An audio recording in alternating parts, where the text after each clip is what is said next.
Popular YouTuber and podcaster Ranveer Allahbadia continues to come under fire for his obscene remarks on India's Got Latent show. From internet users and celebrities to politicians, people from all quarters have stepped into the row as the case continues to heat up. FIRs have been registered against Allahbadia and others in Maharashtra as well as Assam, with the Maharashtra Cyber Cell registering cases against around 30 to 40 people associated with the show. The National Commission for Women has also scheduled a hearing on the 17th of February asking the concerned parties such as Allahbadia, Raina, influencer Apurva Makhija to appear in person. Meanwhile, Apurva Makhija, YouTuber Ashish Chanchlani and Ranveer Allahbadia's manager have also recorded their statements with the Mumbai police. As the matter continues to spiral, where do we draw the line when it comes to comedy is the big question. Joining us on the show at this point in time is Vrinda Adige, activist, Dr. Swati Jindal, advocate on record, Supreme Court is also with us on the show. Prachi Adhikari, who's an actress, joins us on the platform. And last but by no means the least, Joyita Basu, editor of the Sunday Guardian, with me in the studio. Joyita, I'll begin with you. What have you made of what is being done over here? Obviously there are people on both sides of the aisle. A number of people like Veer Das have come in support of Allahbadia. People like Rakhi Sawant have also come out in support of Ranveer Allahbadia, but the point is that this is content after all. It is reaching the vulnerable, it is reaching the ones who are uninitiated, and it is reaching children who follow these influencers and podcasters and in fact latch on to every word they have to say. Vineet, I think that is the primary problem, that these are the people, the kind of influence that these people have. And frankly there is no scope for debate in this case, because there is nothing in terms of this is not where you draw the line or not. You don't venture into the territory that these people have ventured into. There has to be, this is something that is unthinkable, that is unheard of. There is no way that any content creator who is even supporting these guys can even talk like that. You cannot support this, simple as that. You don't even consider it. But having said that, I am not even going to bring in the issue of, people have the freedom to say whatever they want, because this is obscene, this is disgusting, this is unacceptable. So it does not come under the freedom of expression and right to speech. No, it does not come under that. But having said that, police action for some of these guys being basically degenerate, reprobate and disgusting little punks. That's the only way I can think of about these people. For that you put them in jail or you take legal action about that. Well, I have a problem with that. No, I think that's a little too much. Okay. Vrinda Adige, where do you stand on this? In fact, there are comparisons being made that there are also politicians, there are leaders who spew poison against minorities, who violate this and violate that. In fact they say things which affect even the fundamental rights that are mentioned in the Constitution. Are we in fact exaggerating what has happened here, or do you think that this is something which needs to be stopped and this is perhaps an opportunity for us? Nobody, irrespective of what their positions in the society might be, politicians, political workers, or government servants, or public, or entertainers, nobody has the right to indulge in any kind of pervasive remarks or talks. The earlier panelist pointed out that these are called influencers. This particular person has also put out advertisements that you can learn from and study from him how to become so-called influencer and earn money. Now you tell me, if he was a professor or a lecturer or a teacher somewhere in one of the educational institutions, would he have got away with that kind of talk and language? No. There are certain norms, there is an ambit, there is a decorum with which you have to speak so that you are educating people. Now somebody might say that that is what dark comedy is all about. Really? If that is what dark comedy is all about, then have you put out information saying that this is dark comedy, not suitable for children? Because everybody watches this fellow. There is no age bar where you can watch and you cannot watch. Now that said, can he say that this is freedom of expression? can freedom of expression stamp on the dignity of another person? Because that person also has freedom of expression and right to be treated with respect. So let us be very careful when we talk about fundamental rights. And like you pointed out, there is a lot of hate messages going out. There are a lot of politicians who talk utter nonsense, discrimination on caste, on color, on region, on food that we eat, people, gods that we worship. Yes, all of that needs to be addressed. But can I take that as an excuse where there is an outburst of something of this kind, which is unacceptable, of course, vis-a-vis a script that has been written specifically for this man to make these kind of remarks, and then guffaw like that, and all the others who abetted to it? Can this person be absolved? Can it be told that, I did this out, without knowing? Sir, certainly not. There are promoters, advertisers, financiers who are very, very clear on what they want to promote. So you can't even sneer or laugh without it being part of your script. So there is a lot of thought that has gone into it, literally premeditated. So what is he asking excuse for? He must be punished. We also know that this is in digital media, not going to get deleted ever. Anybody can, get onto anything and get this thing back again. If we don't punish this person, the precedent that is being set is you can get away with this. You can say sorry and get away. You can continue to profiteer from the miseries of public, gullible public. Worst, you are promoting this kind of nonsense to children and young people when the rest of us are fighting sexual abuse, assault, and the rape culture that is being promoted in different media. Should he not be responsible? Should he not be held accountable? He has to be. Otherwise, why should he call himself an influencer?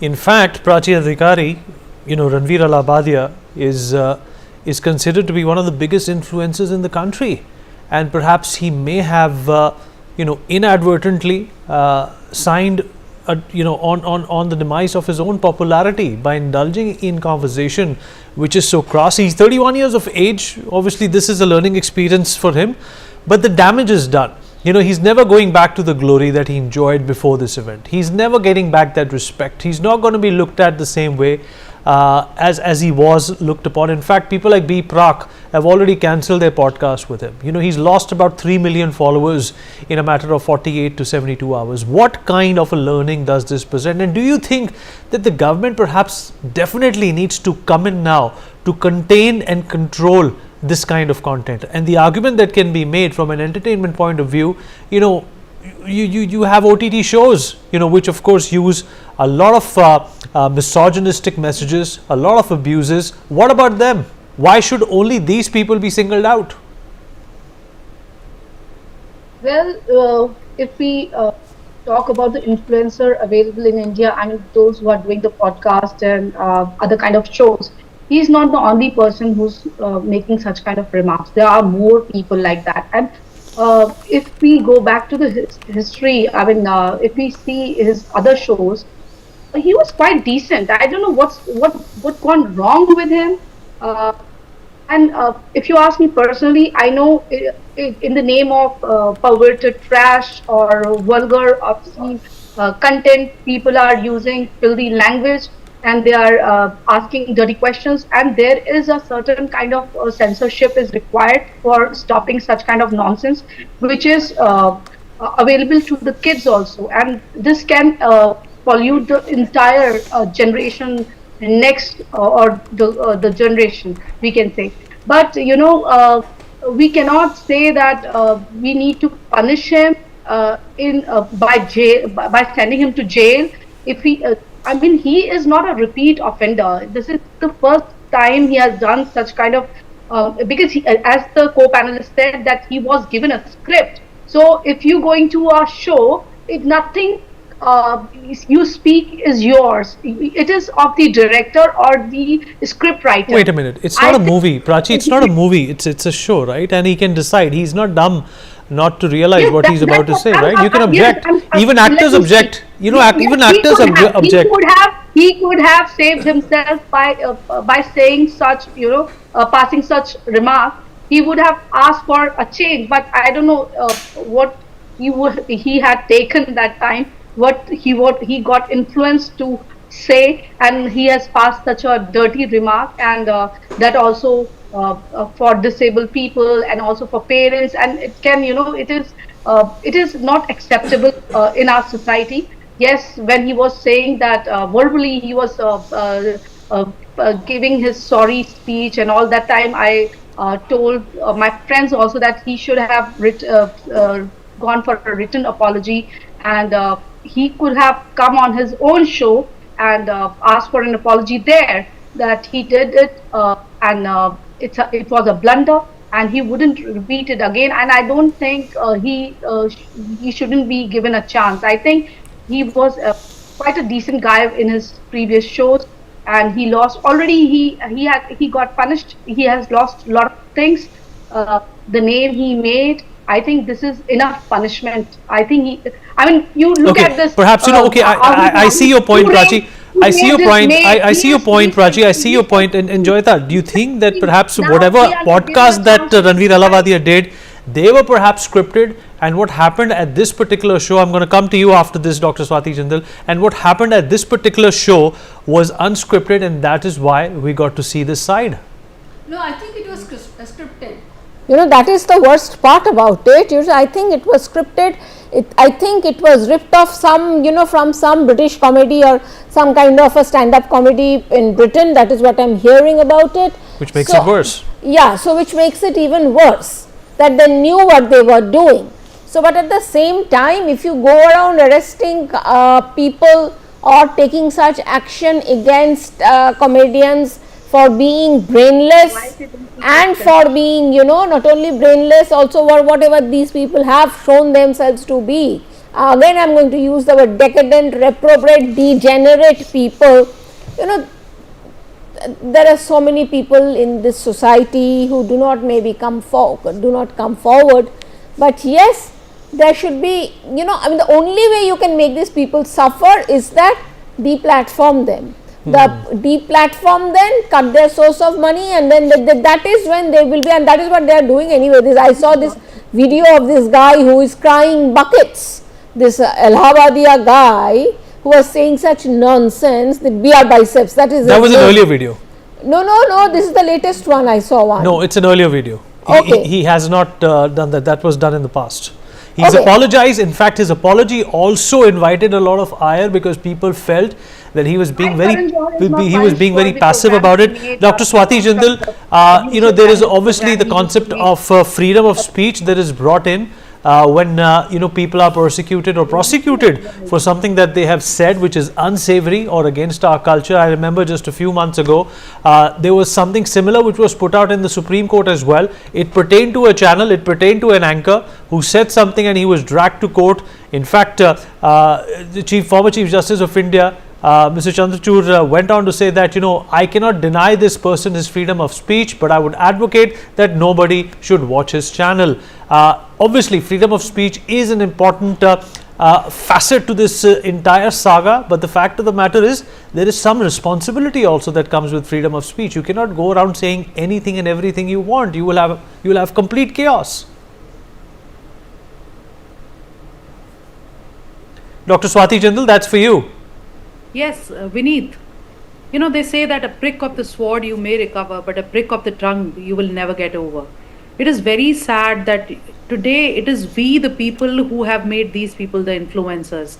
We have made them sit on that platform where we are getting influenced by them.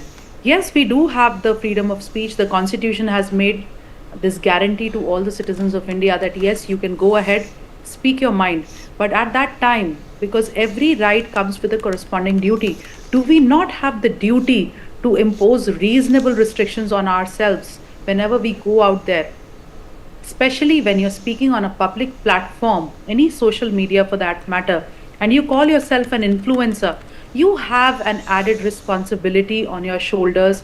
You have to practice an extra level of care, an extra care over and above of that which is expected from the average man, because there are people, there are children, there are youth out there who are emulating you, especially in the light of the fact that you've been awarded as the content creator of the year or some such fancy award that he was being given. So we have a large percentage of the youth out there who want to be just like this person. Now, what he has done, I do not know whether the content that he spoke was scripted or not, but yes, it came out of his mouth.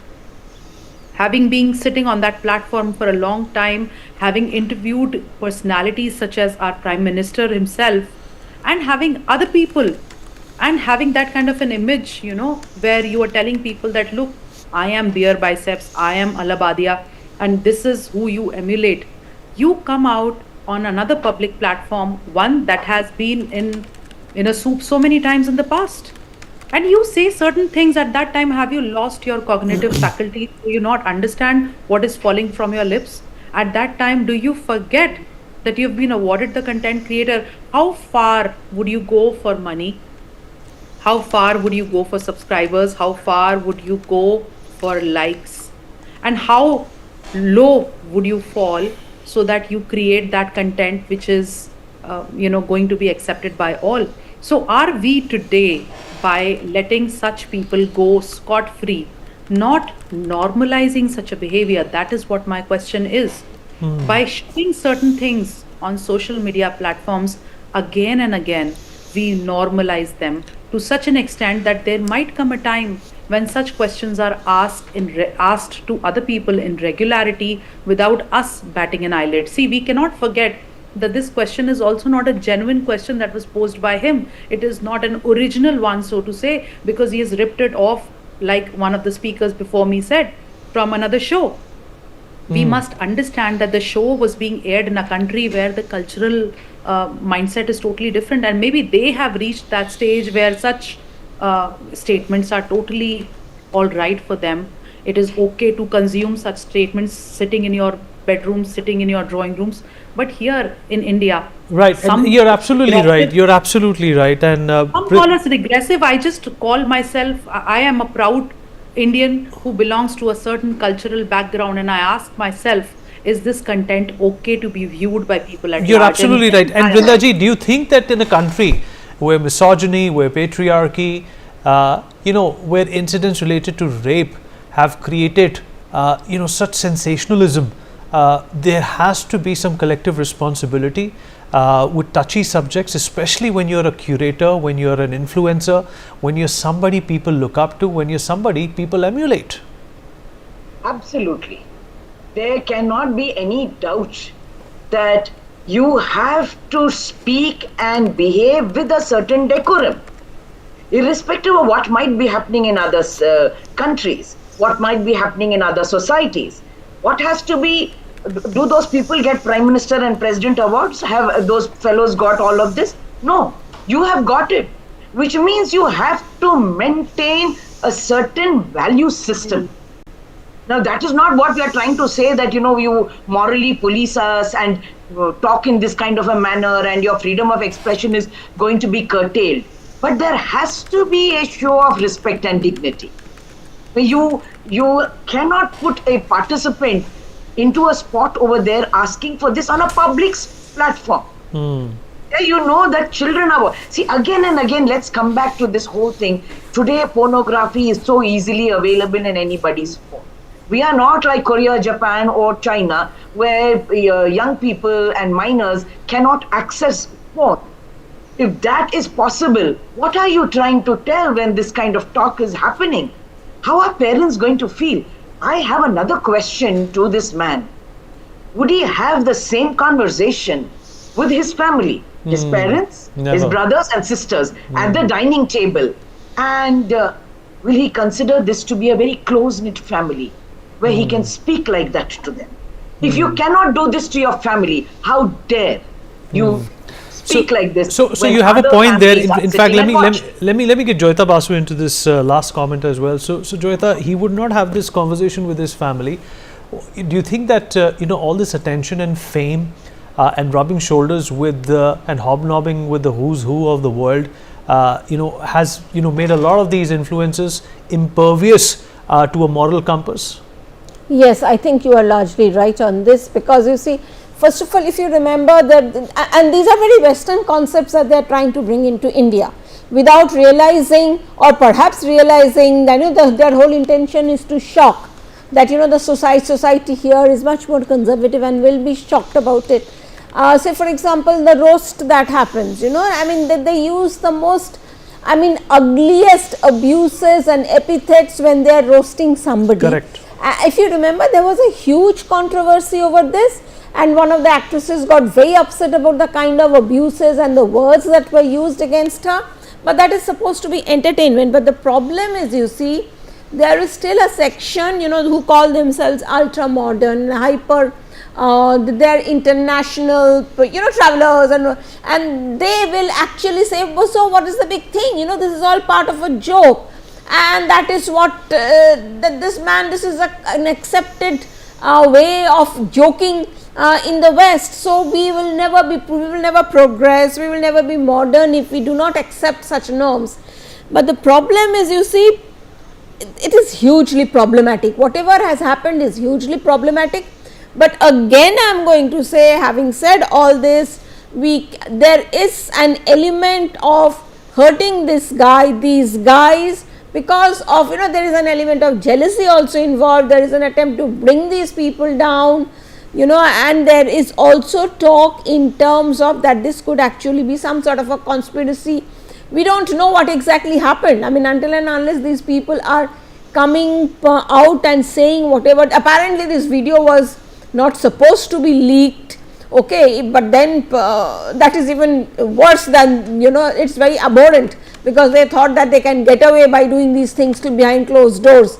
So the thing is, this is very complicated, but I would say at a time when a lot of youngsters are actually making a career out of this influencer business, let us not scare them to a situation where their originality ends. But having said that, again I am going to say a serious warning has to go out.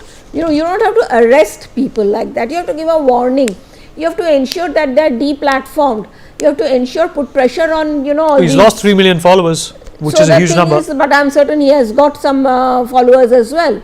So you put pressure on the particular thing, just deplatform him. That will be lesson for him, because he then loses money. Until and unless these people lose money, they will not learn. All right, makes sense. We've completely run out of time, but appreciate everybody who joined us and weighed in on this trending topic, for the lack of a better word. We'll take a short break here. Be right back.